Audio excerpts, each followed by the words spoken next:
What's the etymology of the dream blunt rotation, I wonder? Who came up with dream blunt? Shakespeare. That was actually Stoners are very creative, I guess. Yeah, right? I'll have to look more into it. Yeah. If I was an etymologist, I'd just always be like, Shakespeare, man. Right. That's the fallback. Yeah. Oh, you didn't read that one? Well, guess who's stupid now? It's you. Or is it always just be like, it's Latin, dog? Yeah, I mean, nowadays it's either Kaisenat or Latin. So. Yeah. Wait, what is Kaisenat? Kaisenat is our Shakespeare. What's Kaisenat given to us in the main? Like Riz, Huz, Phantom Tax, like all the popular Gen Alpha words. Oh, really? I didn't realize that. Wait, what is Phantom Tax? It's like the same this sense is what as like the episode's going to be, taxing someone's food. Yeah. It's just like stealing someome's food. And do I have Riz? If you have to ask. Hey, you have it, right? Yeah, I live by junior high, and whenever I walk by when the school gets out, they all call me like, "Hey, dickhead." But I think that's like cool. That's cool. New slang word. It means you're really cool. Yeah, that's what I fucking thought. See, my partner thinks they're just it's bad. I'm like, nah. I'm like, that's right, dude. It's your dickhead, bro. Yeah, your partner doesn't know the Daily Zeitgeist then. Yeah, that's right. We're here reading the tea leaves. I had to ask a Gen Alpha yesterday. I was like, all right, explain 6-7. And he got so embarrassed, even though it's like nothing bad. It's just like a thing they started saying. Do you guys remember like 21, like the Vine 21? It was like a joke when I was in middle school to say 21, and like 6-7 is the new 21. It's just like a funny number that doesn't mean anything. Mm-hmm. Right. I mean, we had 69, and it meant something. Well, that did mean something, yeah. Back in my day, our nonsense numbers meant something. If I said 6'9", I wasn't going doot. Okay, that shit meant something. I was going nice every time someone said it, and that's just what you did. Oh yeah, we're gonna open your Bibles, Philippians 6:9. Oh, nice. Jack, get out. Jack, get the fuck out of class.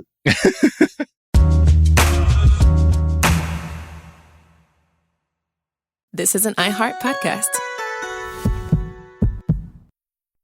In early 1988, federal agents raced to track down the gang they suspect of importing millions of dollars worth of heroin into New York from Asia.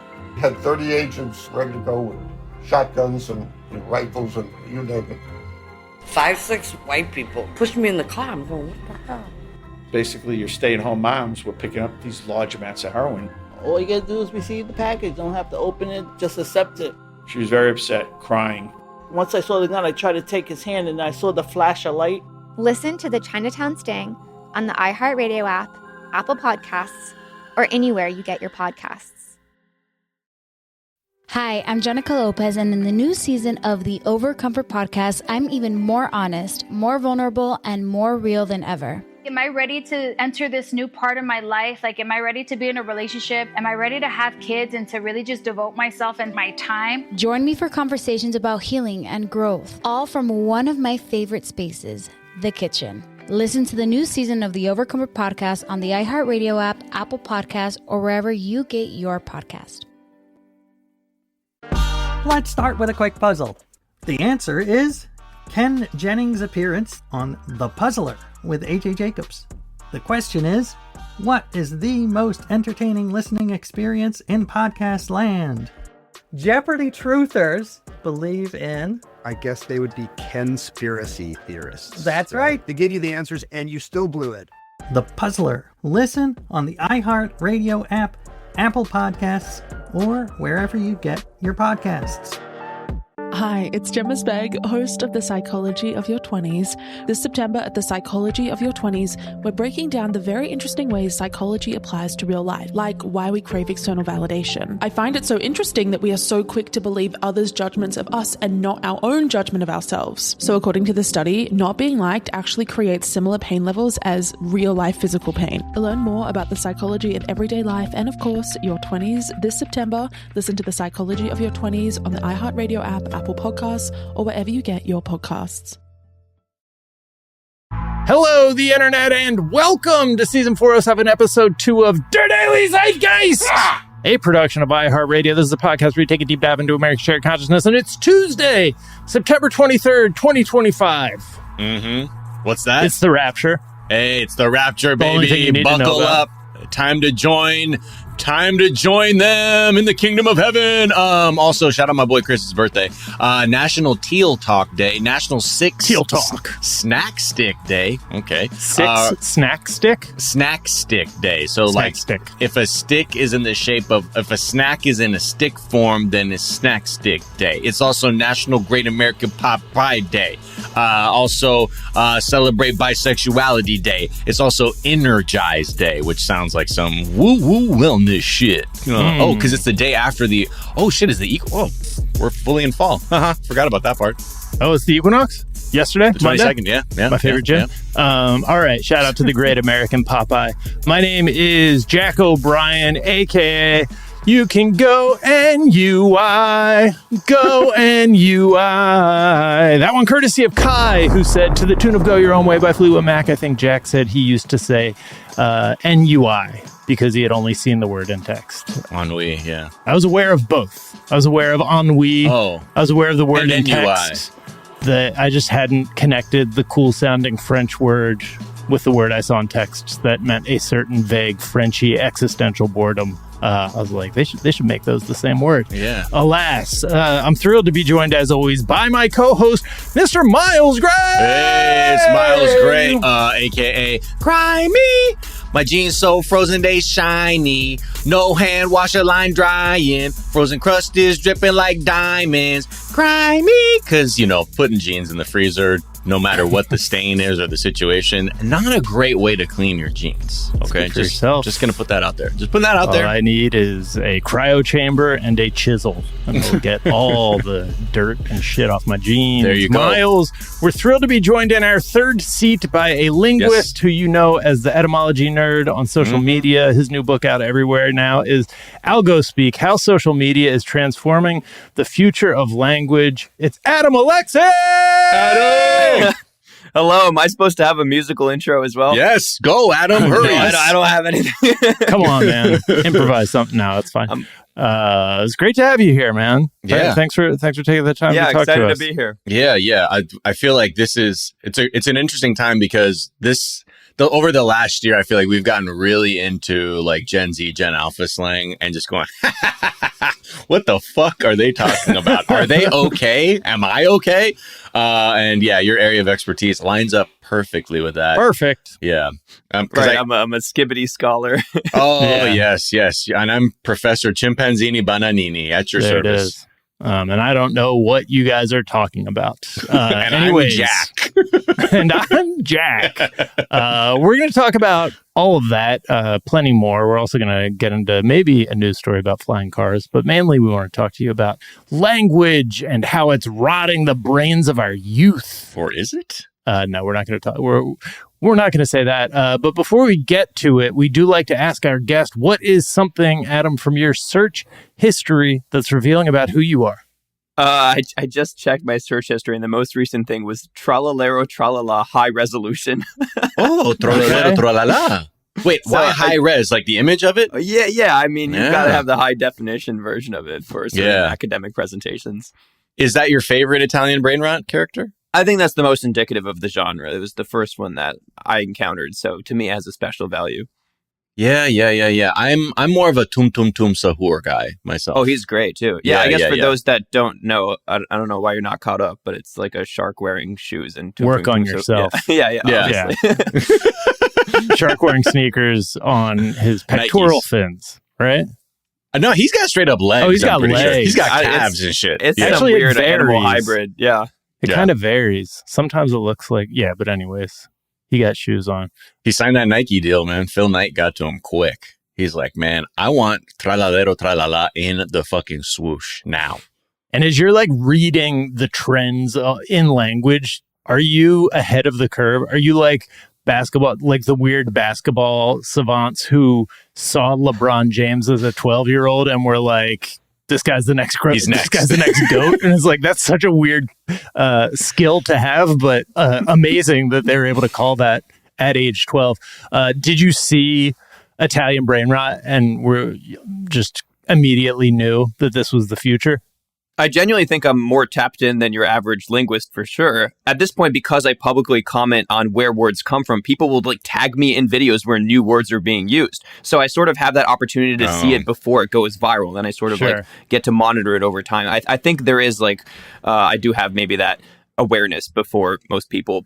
But Italian brain rot, I was like a little early curve. I wasn't over Thanksgiving and the holidays, I will be around some Gen Alpha relatives. What's some like new wave shit I can kind of hit them with? So I think you just got to be talking to them. That's exactly it. They're more tapped in than we could ever possibly be because they are the ones that are defining the culture, and it just revolves around them.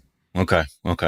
So you're in a room with 12-year-olds and you're just listening. You should just start, pay attention to them, learn from them, maybe interview them. Your Honor, I'm trying to get up on slang. That's why I'm hanging out with middle schoolers. It's clearly an academic. I hate not knowing what Ohio means. Yeah. The Skibidi thing, that we've dug into that, the fact that there is an entire Michael Bay fictional universe in the works, in the Skibidi works. Very confused by that one. I do. There's a certain artistic Dadaist beauty about the Italian brain rot. I'm very confused by. I guess the Skibidi toilet shit could be like Dadaist a little bit, but it's very confusing to me. Anyways, I can't wait to see the films from my favorite filmmaker, Michael Bay. Yeah. What is something you think is underrated? Vibes. I think like I come from a background of academic linguistics where people tend to over-categorize things and don't recognize that things have feelings. Like you have a feeling about a word, which is why you adopt it. Right. What's like sort of like the overly academic So version I think the of most famous like example of vibes in linguistics is like booba and kiki. We all feel like the word booba is round and the word kiki is sharp, and yet the standard models don't really have like an explanation for that. I think all of language is kind of vibe based, that like we have feelings about words and whether we like them or not, and that's why we actually adopt them. So I was with somebody recently who was like, your name is either this name or this name. And they're like, oh, Miles is totally a this name thing. I was like, what the fuck are you talking about? Like, I'm like, I became old. I'm like, my name is my name. It's not, I forget what it was, but there were like these two distinct names where they felt like vibe-wise, your name fit into one vibe or the other. But then it's interesting because I feel like vibes are a little subjective too. So like I got this like totally. I've seen a lot of discourse about like, does someone's name like sound like it belongs to them, which is like completely a vibe based thing. But like if it doesn't, people make nicknames or they make longer names or they like replace it. That like that's how vibes work. Mm-hmm. Yeah. Adam, I feel like kind of has a soft name to it. Miles has a nice soft feel to it. Like so I'm the first rounded dude. That's not, no, sure. Yeah. You're soft, bro. Well, it's interesting with like names, especially like 50% of Gen Alpha names end in an N. For boys, like why? Like it's all Mason, Carson, Jackson, Grayson. Caden. Like these are the most popular Gen Alpha names, and it's because parents right now have a vibe that a masculine name ends in an N. That's literally it. It's all vibes based. They need to know it's my son, Jack's son. That's very important to me. What is something you think is overrated? Efficiency. I think I spent a lot of time studying algorithms, studying how people optimize for things. And I don't think that's where we find meaning in things. Like Uber Eats, like delivering something straight to your doorstep. You don't experience the friction that makes life feel worth living. You don't bump into your friend in the street. You don't interact with your local community. The efficiency of algorithms and how everything is streamlined in society is kind of boring to me. Yeah. Unless unless you hate running into people you went to high school with in public when you're high and you just want to get Taco Bell just quietly. There's a time and place. Yeah. I always found people to be an impediment to the efficiency of commerce. And so that's why I'm really excited about this new direction that our society has taken. This actually gets to kind of my first question for you is just, the difference between, I feel like you did a post on like quant speak and like how the language of efficiency is sort of bleeding in. Like one example that I've noticed, I don't know if this would be categorized the same in your book, but like the phrase replacement level is the thing that I've like from the world of sports analytics, which is just like, they're like an average player, but it like adds this sort of dark fascist, like Thomas the Tank Engine thing where like everybody is just replaceable, people interchangeable. as commodities. Yeah. People as commodities. Like, so I noticed that as a newish trend, sort of vying with the more broad trends of like language seems to historically and even modern, like today, feel it's like a democratic phenomenon. It's like not top down, and it's, you know, it comes from like teenagers or like frequently persecuted minority groups, and like it's a way for people without officially sanctioned power to like wield their creativity and like power, which is I think beautiful, and that's what you see with a lot of these linguistic trends that scare people online. But then, yeah, I do see also, you know, whether it be the world of like, you know, like analytics people or stat people or just like the corporate world, you know, creating these new phrases. I feel like that's sort of an interesting, like dark and light side battle that we see in linguistics happening all the time. Do you think about it that way at all? That's so interesting. No, I think there's each community always finds the best way to speak for that community, and it changes as the vibe changes. Again, I think the vibe is important here. It's very probably true that since the Moneyball era started, the sports language has gotten more about like quantifying things, and you're talking more about things like RBIs than you used to. Probably. Right. People care about stats a lot more. I think as communities have shared values, language emerges to reflect those values. So the video you were referencing was about how math nerds and CS people kind of find streamlined, optimized ways of communicating. I think that's definitely true because their goal is to find efficient ways, maybe mathematically, to express things. Same thing's happening with middle schoolers, right? Middle schoolers are just vibing in that they are using language to connect with other middle schoolers, to differentiate their identity from adults. And that distinction between top down and bottom up is kind of constant, that we always impose like a layer, like through dictionaries or through formal rules of what language is supposed to be. But then in reality, that doesn't fit onto everybody. And then different communities find their own ways of expressing themselves. Right.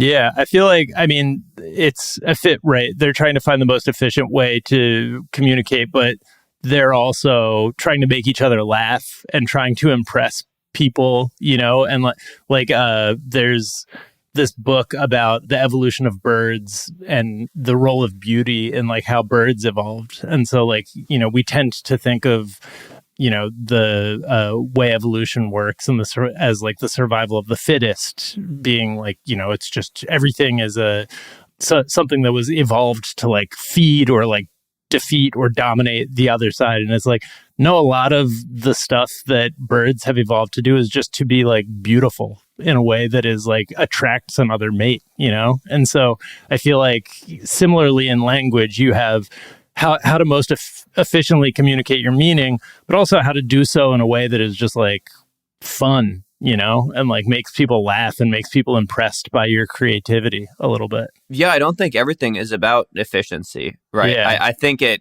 can also be you're joking, you're kind of trying to communicate that you're chill or laid back. Those things aren't efficient. If you're being efficient, that it isn't chill or laid back. And I don't know, like surfer communities, like will talk differently than the quants, you know, because they have a different goal in mind. They have a different vibe of how they're approaching language. Yeah, it does feel like teenagers, like how we experience language being spoken by teenagers today, and then how we actually use language that was spoken by teenagers in years past is like kind of you know, people don't realize how much of our modern dialect is just created by sort of younger people, or, you know, I've heard people talk about upspeak being a thing that was started by teen girls and criticized and criticized and criticized. And until the people criticizing it were also doing it with upspeak, you know, how do you like, is that sort of a constant in your study of like how language evolves, or also like persecuted minority groups like gay and black people? You seem to really know what's happening, that it often does come out of these minority groups because they have the biggest reason to defy the hierarchical imposition of language, because that's not their version of language. The language that's being imposed is like the super straight white old man version of language. So minority groups, women, they're going to want to eventually talk differently than they do, and then they're kind of scrutinized by these other people, except these young people and the marginalized communities are the ones that are actually generating the new language. And sometimes that leaks into the mainstream, and then it gets adopted, and then it gets institutionalized. And then we once again forget like that it came from that group. This is a time-honored process that we see over and over again. But yeah, you seem to really have a good grasp of that. I think we have a tendency to call things brain rot, right? And the idea that words are bad for your brain. It's kind of funny. I think brain rot is also a meme aesthetic. And to be fair, the words that are spreading right now fit into that meme aesthetic really well. And the aesthetic is like pointing back to the algorithm and how the algorithm is bad for our brains. And these words are coming from the algorithm. Riz, Skibidi, Ohio, Dubai chocolate, Labubu matcha. You know, all of those are memes brought to us by the algorithm. And the words are funny because they're like algorithmic words. But I don't think the words themselves are bad. But, you know, we do have this tendency to call language bad, and we've been doing it time and time again. And you go back to the 1900s and there are articles about people like being upset at words that we now find normal. Right. I wonder too, like if it's kind of, you know, we sort of speak the same way, especially as kids, because you're referencing something in pop culture or like sort of in group as like young people. This is like a shared experience or value. And I wonder too, because like I was trying to think, like, what the fuck was I saying that would have even been perceived as brain rot, quote unquote? Like, because again, this is all generationally cyclical, where they go, what are the kids talking about these days? And I'm like, I wonder too, because like in the 80s and 90s, there was really a very limited amount of content, movies, TV, that sort of a lot of people were experiencing at the same time. But with the internet, it becomes so much more specific that suddenly like everyone knows Ace Ventura or everyone knows the Budweiser frogs. So being like, or saying like, I still do that to this day. Yeah, same. Or alrighty then is again the same way where you're just saying some dumb shit because it's from this thing you like, not because you're like, that's the way I talk. You're like, we're saying the thing from the thing we like.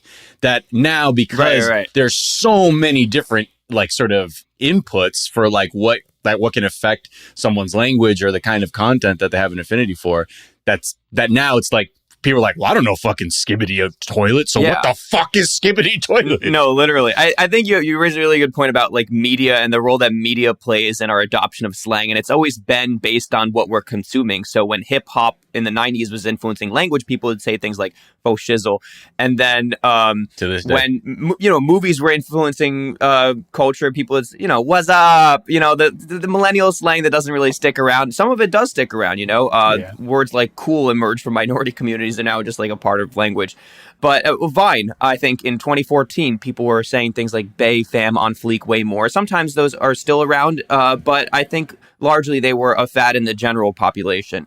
And same thing is happening now with TikTok. Some of the words are going to stick around, some of them aren't. Yeah.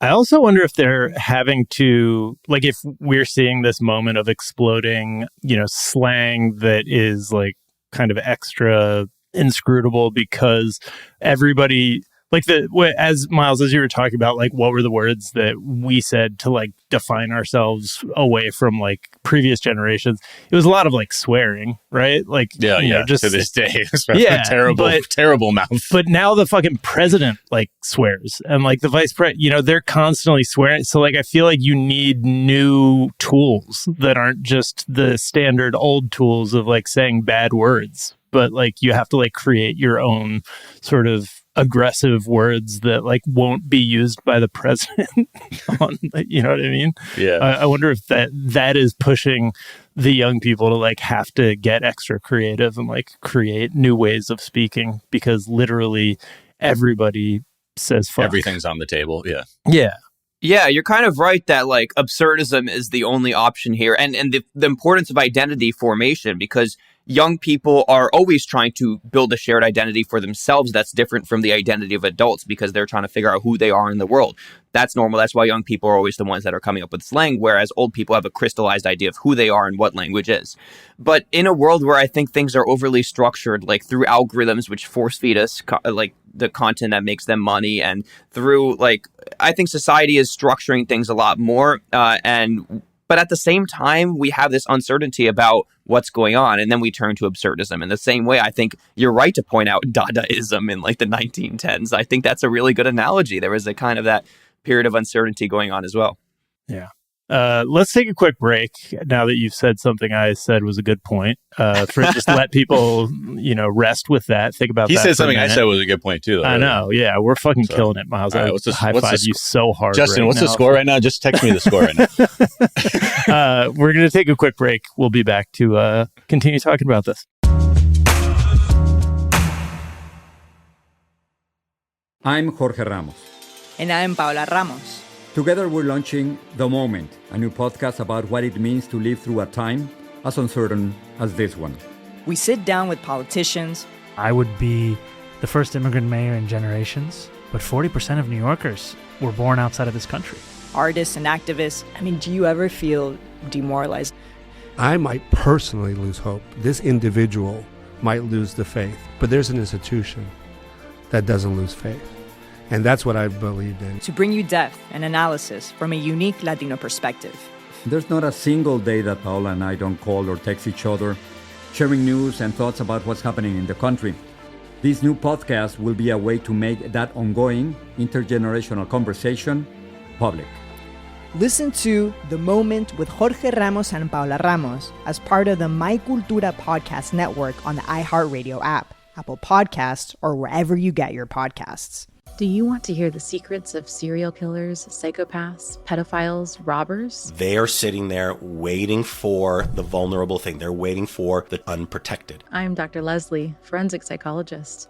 I advocate for safety and awareness of predators while wearing pink. When you were described to me as a forensic psychologist, I was like, snooze. We ended up talking for hours, and I was like, this girl is my best friend. This is a podcast where I cut through the noise with sarcasm, satire, and hard truths. I'm not going to fake it and force it. But would you force an orgasm? Because that's like a different layer. The car accident you didn't want to see but couldn't turn away from. In this episode, I discuss personal safety and self-defense, tools, instincts, and strategies to protect yourself and your loved ones in everyday life and high-risk situations. Listen to Intentionally Disturbing on the iHeartRadio app, Apple Podcasts, or wherever you get your podcasts. I had this overwhelming sensation that I had to call her right then. And I just hit call. Said, hey, I'm Jacob Schick. I'm the CEO of One Tribe Foundation. And I just wanted to call on and let her know there's a lot of people battling some of the very same things you're battling. And there is help out there. The Good Stuff Podcast Season 2 takes a deep look into One Tribe Foundation, a nonprofit fighting suicide in the veteran community. September is National Suicide Prevention Month, so join hosts Jacob and Ashley Schick as they bring you to the front lines of One Tribe's mission. I was married to a combat Army veteran, and he actually took his own life to suicide. One Tribe saved my life twice. There's a lot of love that flows through this place, and it's sincere. Now it's a personal mission. Don't want to have to go to any more funerals, I got blown up on a react mission. I ended up having amputation below the knee of my right leg and a traumatic brain injury because I landed on my head. Welcome to Season 2 of The Good Stuff. Listen to The Good Stuff podcast on the iHeartRadio app, Apple Podcasts, or wherever you get your podcasts. In early 1988, federal agents raced to track down the gang they suspect of importing millions of dollars worth of heroin into New York from Asia. We had 30 agents ready to go with shotguns and rifles and you name it. But what they find is not what they expected. Basically, your stay-at-home moms were picking up these large amounts of heroin. They go, "Is this your daughter?" I said, "Yes." They go, "Oh, you may not see her for 25 years." Caught between a federal investigation and the violent gang who recruited them, the women must decide who they're willing to protect and who they dare to betray. Once I saw the gun, I tried to take his hand and I saw the flash of light. Listen to the Chinatown Sting on the iHeartRadio app, Apple Podcasts, or anywhere you get your podcasts.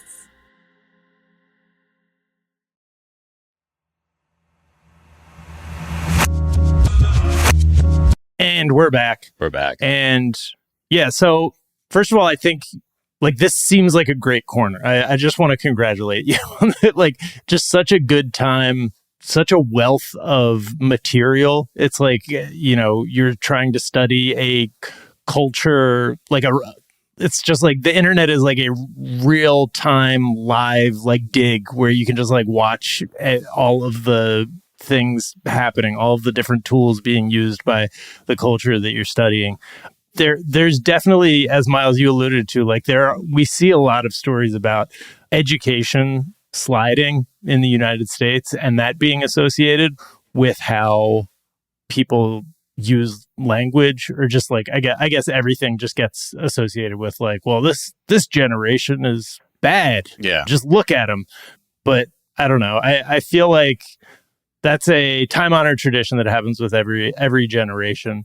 But this generation is particularly screwed, but not because of Italian brain rot, I would assume. Yeah. Well, I think just to like preface all of that, like there's this, the group that comes out like with the nation's report card, like if the nationsreportcard.gov, which is like a congressional, congressionally funded thing where they assess just sort of like what the educational system is like and how students are performing.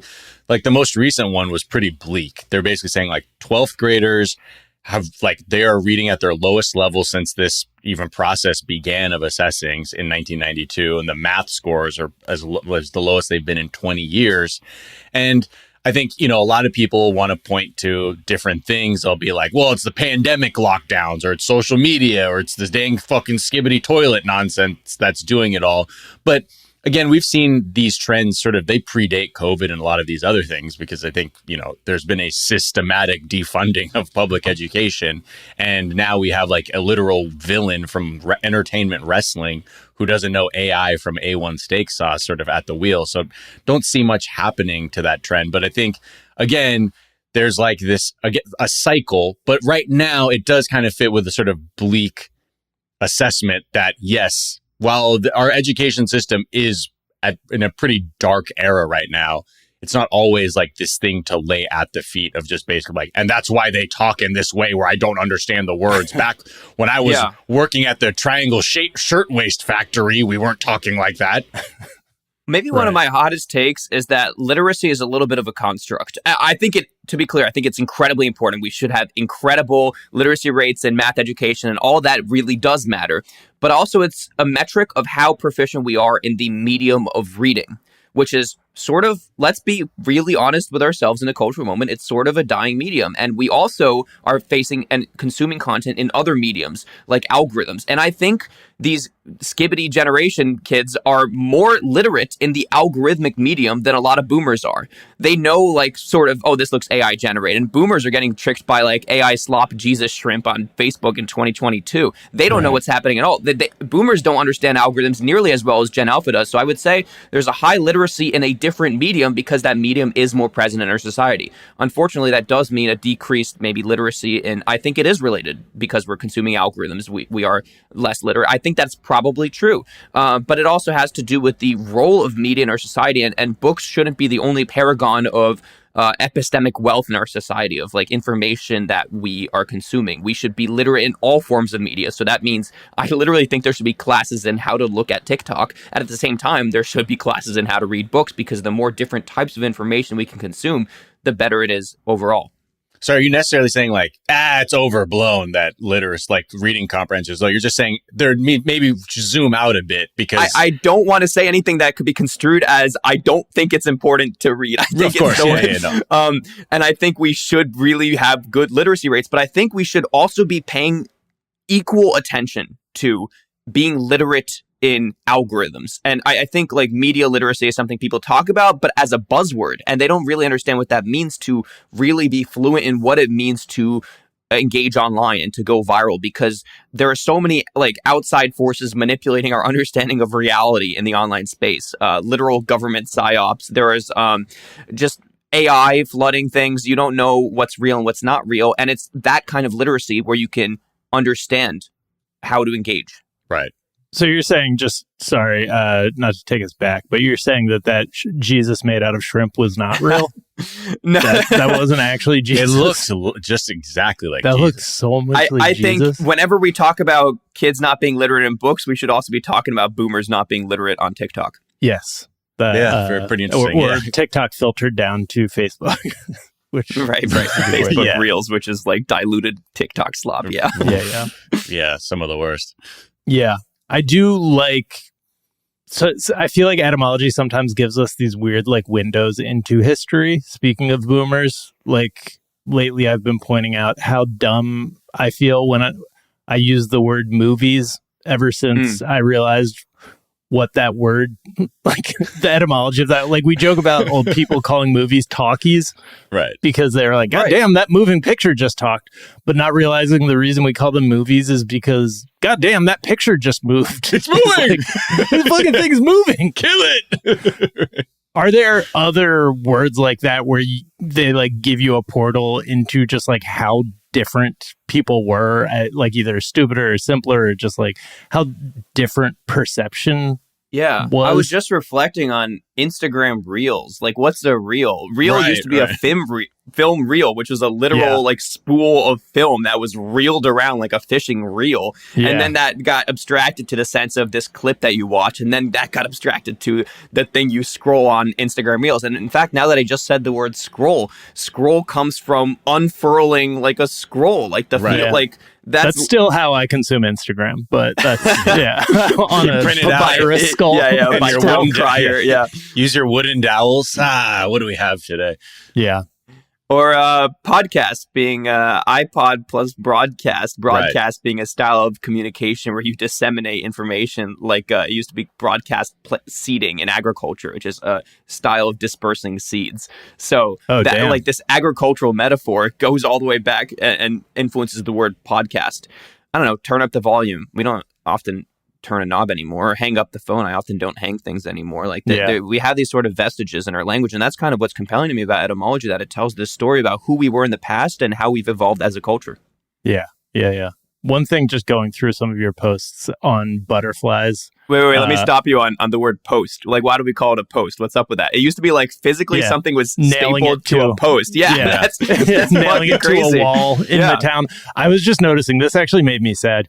I was noticing at my doctor's office, like in the hospital, the waiting room, they called the town square because they're like trying to appropriate, I guess, the language of community and stuff, which I feel like is all over the place, that like as we're being kind of converted into these little, cellular beings of like consumption and, just being isolated from one another, I feel like that people are like trying, or like corporations are like trying to just like gesture at like old style community things to just be like, hey guys, like we're all part of the same community, hanging out in a town square.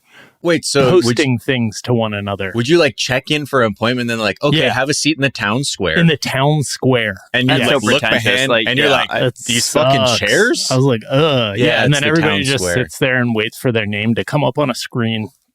I think there's a lot of like community buzzwords. I don't know, in the content creation space, I'm so sick of the word authenticity. Like, we all know we want authenticity, but they throw around that word like it doesn't mean anything anymore. Yeah. That's the part that I'm really like in hearing you talk about algorithms, and also just like how algorithms are informing how people speak, that, like there is so much power in these algorithms. And some people, I think, maybe are aware of it, and maybe others somewhat aware, but to a lesser extent, maybe not fully understanding like that these are being manipulated for someone else's gain a lot of the time. But like, I was struck by your TED Talk when you talked about how like algorithms find a way to quickly to go get people into this hyper compartmentalization, and that the point of these algorithms is to sort you more easily, and that the idea that when you get into something and you're saying like, oh, I'm into cottagecore, gorpcore fashion or whatever, now it's like you said, you're like, the algorithm actually gave you that identity based on what you were interacting with. And that's like a really just sort of mind fuck kind of thing too, that people are also chasing algorithmic words to get their content be seen more or to be more popular. And I see this a lot in especially like sports talk on YouTube. Or I just see it a lot in any YouTube where it's about commentary, where people know that using certain words or certain talking points or certain topics as outrage bait is just how you get more eyeballs like on your shit. But it's no longer sincere expression, because now you are completely chasing the algorithmic goal of relevance. And like, when I'm curious now, like no one is just saying how they feel in certain genre of like YouTube content. No one exactly says how they feel. They just say what they believe will get increased engagement. How do you see like that playing out just sort of as we go down the road, like as sort of this way of thinking becomes more consolidated or like one track? Because it used to be, it's like, well, this person's interesting and people are interested in what they're saying. And now it's like, no, I need to say these 5 words to get my shit up in the algorithmic ratings. And then that's how I will become relevant. Yeah, we're definitely performing for the algorithm. There's this idea of like signaling not only to your audience, but like using words as metadata, because the algorithm reads everything when you upload it. It knows that you're using certain words and it'll use those words to target your audience. Metadata isn't just like hashtags anymore. It's anything that gives information about content. And the video itself, the words you use in the video are information. So it all becomes part of this loop of the algorithm being able to categorize more, identify more, pin you down as a person better, right? And we are playing into that. I will say, like, people have always been performing and playing into the medium. Right. Like, I think TV broadcasters are really fake. They're performing. You don't know anyone who speaks like this, Adam? Right. They're performing for the idea of how you're supposed to talk on TV. And I think influencers are performing for the idea of how you're supposed to talk on social media. When I write a book, I'm speaking in formal English, which is not really how I speak in normal life, but I'm performing for the idea of how you're supposed to write a book. All of it's a little bit fake. I think it's okay to reconcile that fakeness with recognizing that we are going to communicate differently in each medium. That being said, let's take a step back and look at what these algorithms are doing. And yeah, it's really weird that they run under a system called techno-feudalism, where they simultaneously we create the product, we consume the product, and we are the product. And all they do is they find more ways to put us into boxes and understand how we fit into this product space. Right. And everything is commodified. All of our language is evolving through this consumerist lens of what can make the algorithms money. Just extract value through observation and like selling information about you or selling something directly to you, and you're just like kind of there dancing for them. You can't communicate without generating value for them. To go viral is to help the platform. Right. And that's what excites me about this is that I'm creating value for Mark Zuckerberg. And I love value. Yeah. What could we be talking about right now, Adam? Just so I can maybe up our algorithmic score here. What should we be talking about? All right. I think we're past the summer of the Matcha Labubu Dubai chocolate, but I don't mind saying it one more time just in case Matcha Labubu we Dubai can catch chocolate. the tail end of that. We try and average 3 Matcha Labubu Dubai chocolate. Matcha Labubu Dubai chocolate. We try and average at least 3 of those. 6, 7. Dude. And to be clear, 6, 7 doesn't mean anything, right? It's kind of like Skibidi. It's just funny. Yeah. I just looking back at as I was mentioning some of your posts on like the origin of butterfly names, because that's something that I have a 7-year-old. 7-year-olds are very curious about. Like, this is a naturally fascinating subject matter for just, I think, all humans. And like my 7-year-old this morning was asking me for the origin of 50 Cent's name because his like art book had a piece of art that had like 50 Cent's head on a cockroach's body. He's like, who's that? Why is he called 50 Cent? Like, they just, they constantly want to know, why is everything called everything? But a textbook has a 50 Cent bug meme? No, it's like an art, it's like a street art book that we bought for him. He didn't, it's not through school. Got it. I was like, damn, the curriculum is taking off. Things are fucking cool now in 2nd grade. But butterflies come up a lot because every time we see a butterfly come through, I need to know the name and the derivation. I was looking at one of your posts, and so two names that I think are like interesting little portals into history. One is California Sister, which I just thought was a cool name because I just think it's cool to call people brother and sister. And it's actually just like a nun. People are like, that looks like a nun's habit because it's black and white. And which is, I guess, a window into history when like 40% of all humans you'd encounter on a daily basis were like priests and nuns. So that was like the only reference. Dude, I was thinking about the word habit the other day. It's crazy that you brought that up because habit, like a routine, like a thing that we do. That comes from the sense of like clothing that like nuns would wear. It was just like so weird. It's like a routine of them to put on a nun's habit, Everyone and then we start calling nuns. that a habit to do something as a routine. It's crazy. It's just nuns all the way down when you go back to history. They were the first drag queens giving us the culture back then. Yeah, All the worst drag queens ever. It's just the least sauce. But then the other one that was like the opposite of that was painted lady, which I always thought was just like a pretty sounding word, but it's a historical word for sex workers, which so you have to like understand history. Go on both extremes. Yeah, you have to understand history through the prism that people were, I feel like, usually starving, usually slightly drunk, and just ravenously horny at all times. And so, like, painted lady, they were just what's really different? Hell yeah. Yeah. I think just less starving, maybe, and less drunk for sure. Oh, yeah. But still incredibly horny. But the fact that they saw a butterfly and we're like, That speaks to their reality. I think what we name things, it really is an indicator of what's going on. And, if we're naming things absurdly right now, that's because there's something deeply dissonant with our current understanding of society. So I don't think 6-7 is like some arbitrary thing. I think it's, it's reacting to the current state of modernity. Yeah. Or in the official version of things, it's actually just the height of the president. And that's why they're referencing it, because he's 6'7" and Tekashi 6'7" strong and cool. Yeah. I think one thing is just so funny to me is like we're looking at how 11-year-olds talk and then being like, society's cooked. And you're like, they're fucking 11. You know what I mean? Like there's this thing it's where not just like, how 11-year-olds talk, it's how 11-years talk and everybody starts using it.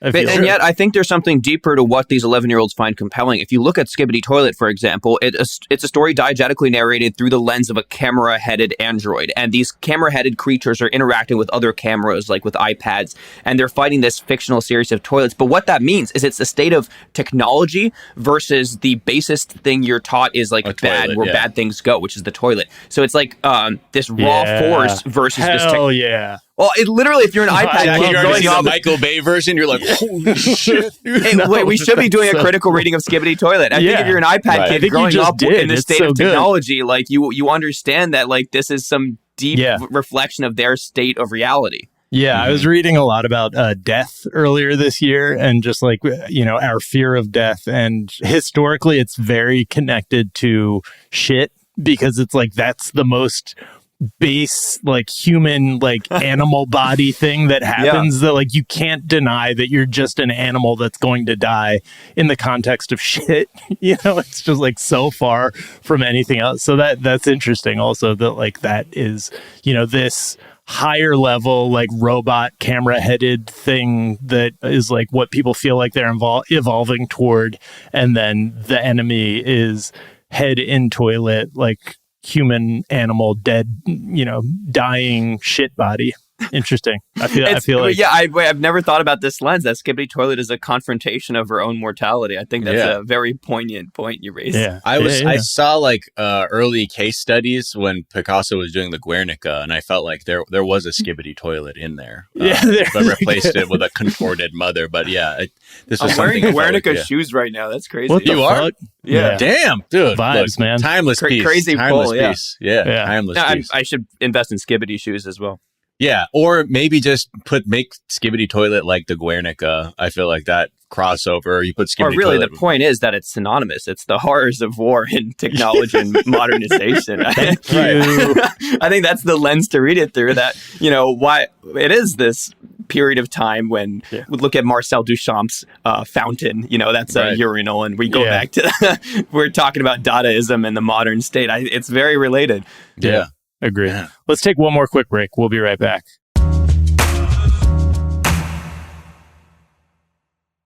I'm Jorge Ramos. And I'm Paula Ramos. Together we're launching The Moment, a new podcast about what it means to live through a time as uncertain as this one. We sit down with politicians. I would be the first immigrant mayor in generations, but 40% of New Yorkers were born outside of this country. Artists and activists. Do you ever feel demoralized? I might personally lose hope. This individual might lose the faith, but there's an institution that doesn't lose faith. And that's what I've believed in. To bring you depth and analysis from a unique Latino perspective. There's not a single day that Paola and I don't call or text each other, sharing news and thoughts about what's happening in the country. This new podcast will be a way to make that ongoing intergenerational conversation public. Listen to The Moment with Jorge Ramos and Paula Ramos as part of the My Cultura podcast network on the iHeartRadio app, Apple Podcasts, or wherever you get your podcasts. Do you want to hear the secrets of serial killers, psychopaths, pedophiles, robbers? They are sitting there waiting for the vulnerable thing. They're waiting for the unprotected. I'm Dr. Leslie, forensic psychologist. I advocate for safety and awareness of predators while wearing pink. When you were described to me as a forensic psychologist, I was like, snooze. We ended up talking for hours, and I was like, this girl is my best friend. This is a podcast where I cut through the noise with sarcasm, satire, and hard truths. I'm not going to fake it and force it. But would you force an orgasm? Because that's like a different layer. The car accident you didn't want to see but couldn't turn away from. In this episode, I discuss personal safety and self-defense, tools, instincts, and strategies to protect yourself and your loved ones in everyday life and high-risk situations. Listen to Intentionally Disturbing on the iHeartRadio app, Apple Podcasts, or wherever you get your podcasts. I had this overwhelming sensation that I had to call her right then. And I just hit call. Said, hey, I'm Jacob Schick. I'm the CEO of One Tribe Foundation. And I just wanted to call on and let her know there's a lot of people battling some of the very same things you're battling. And there is help out there. The Good Stuff Podcast Season 2 takes a deep look into One Tribe Foundation, a nonprofit fighting suicide in the veteran community. September is National Suicide Prevention Month, so join hosts Jacob and Ashley Schick as they bring you to the front lines of One Tribe's mission. I was married to a combat Army veteran, and he actually took his own life to suicide. One Tribe saved my life twice. There's a lot of love that flows through this place, and it's sincere. Now it's a personal mission. Don't want to have to go to any more funerals, I got blown up on a react mission. I ended up having amputation below the knee of my right leg and a traumatic brain injury because I landed on my head. Welcome to Season 2 of The Good Stuff. Listen to The Good Stuff podcast on the iHeartRadio app, Apple Podcasts, or wherever you get your podcasts.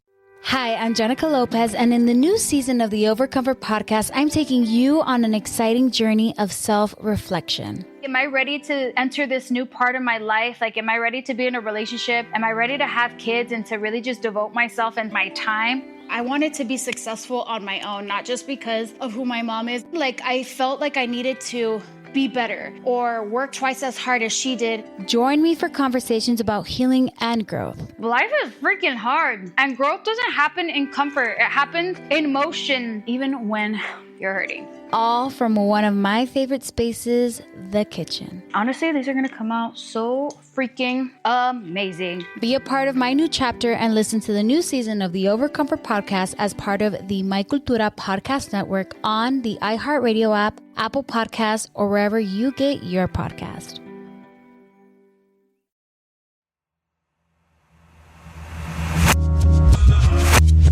And we're back. We're back. All right. Just one last question. As people are facing the existential horrors of AI, we've seen people try to create a robot slur of clanker, which I've seen people be like, I like it, it's going to work. I don't know that it is going to work, but how do you feel language is evolving, both in how people, obviously the corporations really want us to love and embrace AI.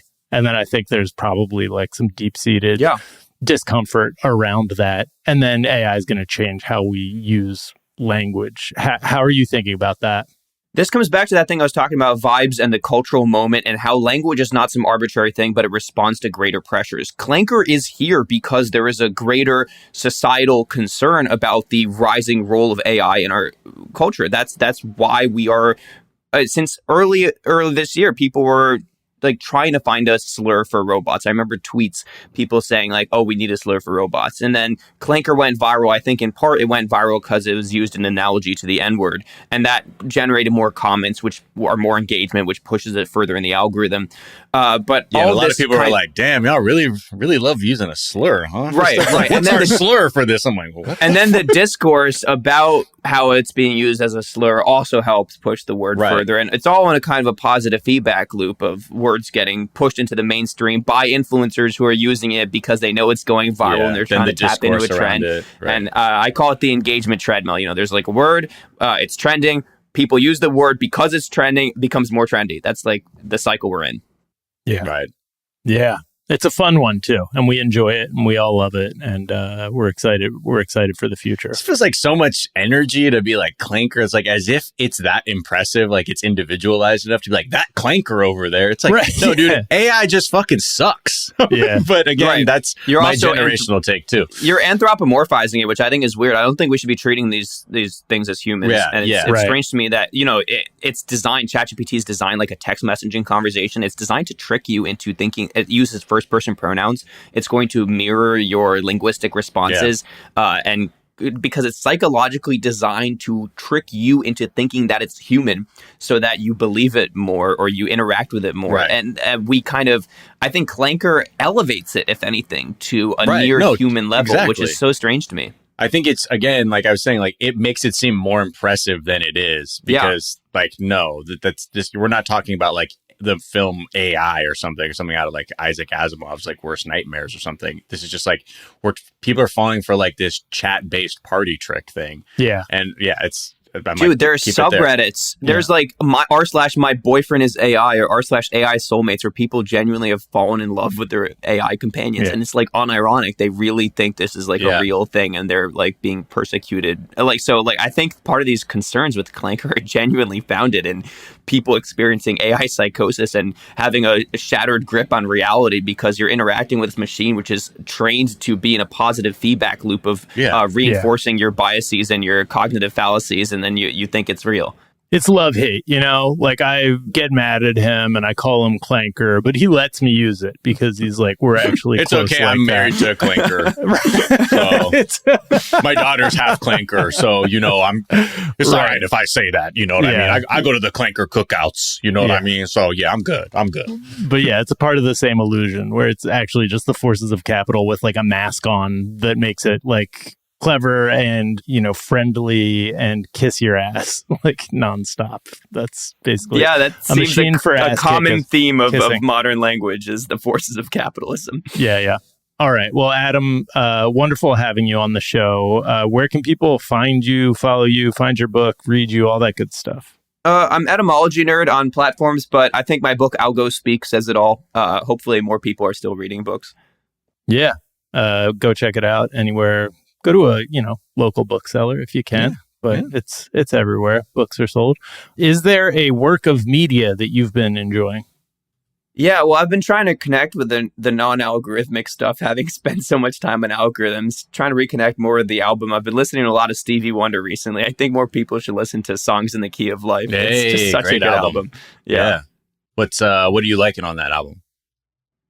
If we're talking about vibes, that is a vibey album. That is, it's such a message of positivity, I think. I mean, he kind of goes through like all of life, like pain, breakup, but he wraps in this message of love. And I think it's really beautiful. And it's also influenced so much, else. Like the Mario Kart soundtrack is based on it. The Gangsta's Paradise comes from Pastime Paradise.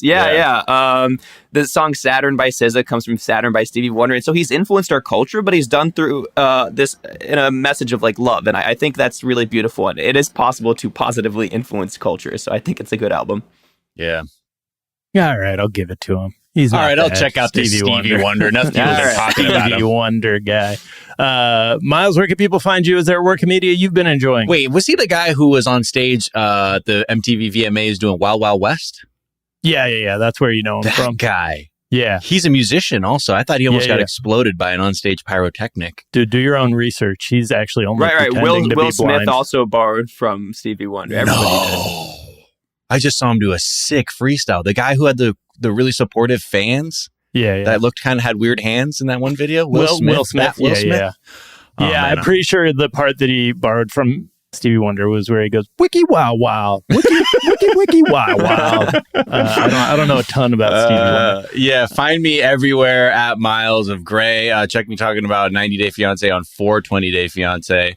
One work of media, like this post on Blue Sky, KNIBS, KNIBBS.bsky.social. It just said, one of the downsides of impulsively getting my husband a python for Father's Day has been opening up the fridge to this sort of thing. And it's like a normal shot of a refrigerator, but you look inside and box just says mice to go. one frozen medium rat. Just mice to go is such a funny. And the design of the box is like, it looks like, it's like a World War II Pixar. pilot. Yeah. It looks like a Pixar thing, like food for. It feels like a thing from The Simpsons, where it's like mice to go. Your Python's favorite brand of frozen rat.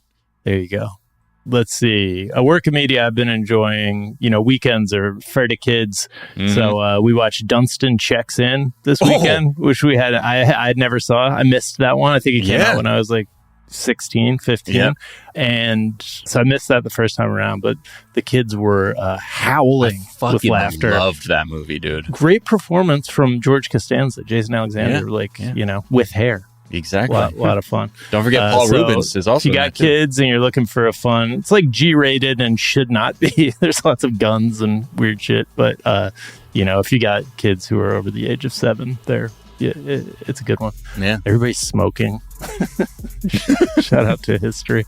You can find me on Twitter at Jack_O'Brien and on Blue Sky at JackOB, the number 1. You can find us on Twitter and Blue Sky at Daily Zeitgeist. We're at The Daily Zeitgeist on Instagram. You can go to the description of this episode, wherever you're listening to it. And at the bottom, you will find the footnotes, which is where we link off to the information that we talked about in today's episode. We'll also link off to Adam's book there. We also link off to a song that we think you might enjoy. Miles, is there a song that you think people might enjoy? Yeah, this is a track from Japanese beatmaker Bugseed. I've probably recommended a track or two of his before, but he just makes solid boom bap instrumentals. And for people of a certain age, sometimes you play an instrumental in your car and you get to rapping and tapping. You know what I mean? So this is a track for you, but also just a really solid instrumental. It just, I don't know. Music is always very transportive. It transports me to a wonderful era. And boom bap hip hop, I love you. So this is Bugseed with the track Spiral. All right. We will link off to that in the footnotes. The Daily Zeitgeist is a production of iHeartRadio. For more podcasts from iHeartRadio, visit the iHeartRadio app, Apple Podcasts, or wherever you listen to your favorite shows. That is going to do it for us this morning. Back this afternoon to tell you what is trending, and we'll talk to y'all then. Bye! Bye. The Daily Zeitgeist is executive produced by Catherine Long. Co-produced by Bei Wang. Co-produced by Victor Wright. Co-written by J.M. McNabb. Edited and engineered by Justin Connor. It's important that we just reassure people that they're not alone and there is help out there. The Good Stuff Podcast Season 2 takes a deep look into One Tribe Foundation, a nonprofit fighting suicide in the veteran community. September is National Suicide Prevention Month, so join hosts Jacob and Ashley Schick as they bring you to the front lines of One Tribe's mission. One Tribe saved my life twice. Welcome to Season 2 of The Good Stuff. Listen to the Good Stuff Podcast on the iHeartRadio app, Apple Podcasts, or wherever you get your podcasts. Hi, it's Gemma Spag, host of The Psychology of Your 20s. This September at The Psychology of Your 20s, we're breaking down the very interesting ways psychology applies to real life, like why we crave external validation. I find it so interesting that we are so quick to believe others' judgments of us and not our own judgment of ourselves. So according to the study, not being liked actually creates similar pain levels as real-life physical pain. To learn more about the psychology of everyday life and, of course, your 20s this September, listen to The Psychology of Your 20s on the iHeartRadio app, Apple Podcasts, or wherever you get your podcasts. Let's start with a quick puzzle. The answer is Ken Jennings' appearance on The Puzzler with AJ Jacobs. The question is, what is the most entertaining listening experience in podcast land? Jeopardy truthers believe in... I guess they would be conspiracy theorists. That's right. They gave you the answers and you still blew it. The Puzzler. Listen on the iHeartRadio app, Apple Podcasts, or wherever you get your podcasts. Hi, I'm Jenica Lopez, and in the new season of the Overcomfort podcast, I'm even more honest, more vulnerable, and more real than ever. Am I ready to enter this new part of my life? Like, am I ready to be in a relationship? Am I ready to have kids and to really just devote myself and my time? Join me for conversations about healing and growth, all from one of my favorite spaces, the kitchen. Listen to the new season of the Overcomfort podcast on the iHeartRadio app, Apple Podcasts, or wherever you get your podcast. This is an iHeart podcast.